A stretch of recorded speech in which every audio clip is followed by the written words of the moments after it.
There are a few exceptions that I want you to know, and on this slide we're really looking at lead and tin. If you'll remember, lead and tin can either form a +2 or a +4 charge. And the way that works is that they can lose just their p electrons and keep their s. In other words, if we look at tin, tin has 2 electrons in the 5s and it has 2 electrons in the 5p. If it loses all 4, the 2 in the p and the 2 in the s, then lead would have a +4 charge. But if it loses only the ones in the p, it keeps the 2 in the s, then its charge will only be +2. So that accounts for those 2 charges that we see for both lead and tin.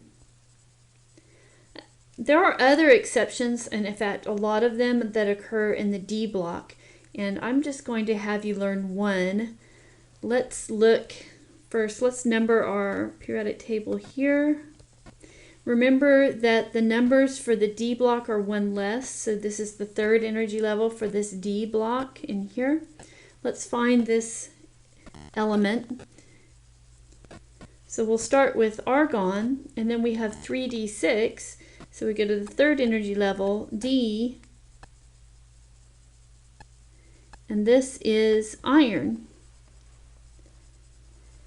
And then it has the 4s2, which are here, and those are its valence electrons.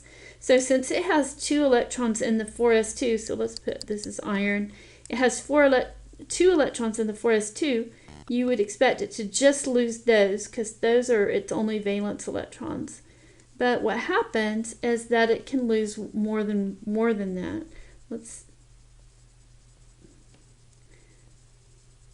So normally these S are lost, and those will give +2 ions. So in that case, you would end up with iron with a +2 charge.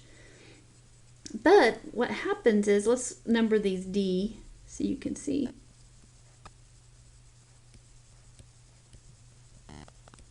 Okay, with the D shell, if the D shell is all the way full or halfway full, it gives it a little bit more stability.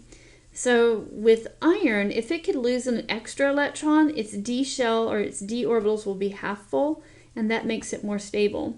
So if it loses that 1 in the D and the 2 in the S, then you can get a +3 charge, like so, with its D half full.